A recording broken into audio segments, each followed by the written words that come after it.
Идея строительства новой соборной мечети в Эски-Кырым витала в воздухе не один год. Местные мечети уже давно не вмещают прихожан. Людям даже приходится читать намаз на улице. Новая мечеть рассчитана на 700 человек.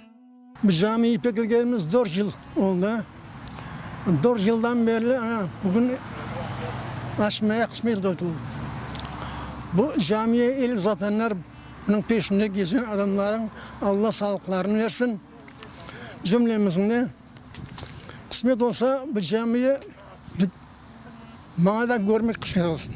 4 yıldan beri bizge haber geldi, cami açılacak deyip geldiler. Bana bugün endi tantanalı merasimler oldu. Kurban çalındı. Allah Teala bizge yardımcı olsun. Bizim cemaatimiz eskirinde köp, hepsileri mabetler, hepsileri camikiler yaşından kartkaç hepsileri camide bayram vaktlerde camiler tolup gitti. Bir yerde çıka bargança yer yoktur. Onun için biz soragan edik o vakti bizge bir yer hazırlayan bir ayırsanız. Ana hükümet geldi, ayırdı bizge bu yerde. İnşallah kısmet etse şu camilerde hepsi bizge bizim Kırım Tatar milletke ve Müslümanlarga cümlesimen namaz kılmaya nasip eylesin. Allah şu günlerge yetişmeye nasip eylesin. Allah yardımcı olsun. Под культовое сооружение выделено 50 соток земли. Уже в ближайшие дни здесь начнутся строительные работы. Официально, с документами, администрация передала нам документы, передала Думку, мы взяли, Думка передал его нам для того, чтобы мы здесь проводили. И все, как бы, получается, 35 соток под застройку и 15, вот, где мы сейчас стоим, это все как бы прилегающая территория, парковка, все такое. То есть все официально. Автор проекта мечети – молодой архитектор Алим Валитов. Его идею поддержали жители и духовное управление мусульман Крыма. Думка проводил конкурс на лучший проект по мечети. Он занял там призовое место. Ну и как бы для нас это было еще одним поводом, чтобы его пригласить. Мы его пригласили, объяснили, что мы хотим примерно, что как он видит. И в принципе за какие-то там 2-3 месяца он нам подготовил проект. Ну, несколько раз мы совещались, кое-что меняли.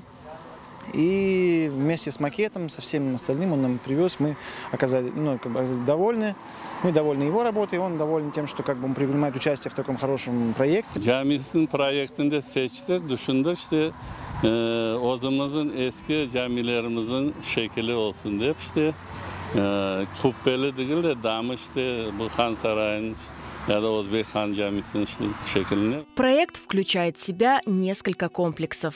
Это будет большой комплекс. По плану здесь будет и большой ифтар-хане, и прилежащая сама территория. Там, ну, понятное дело, что это как бы план на будущее. Но ифтар-хане, Абдес-хане, будут учебные классы, в принципе, которых у нас в Старом Крыму сейчас как бы и нет. Проект составлялся так, чтобы на будущее для детей, для всего джемата Старокрымского, чтобы мы могли его использовать как общественное, так скажем, соборное, не только мечеть, но и соборный комплекс, так скажем. Культовое сооружение будет строиться исключительно на пожертвования.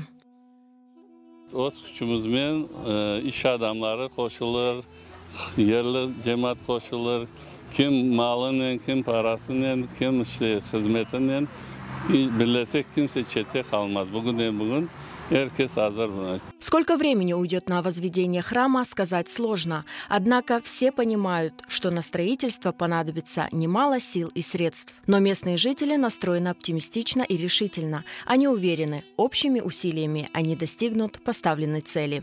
Джемат, в принципе, здесь не маленький, и я думаю, что мы ее осилим. Конечно, если кто-то захочет нам чем-то помочь, поучаствовать, мы не против. Это как бы такие обыденные вещи, поэтому мы на далекую перспективу смотрим, поэтому оптимистичны в этих взглядах.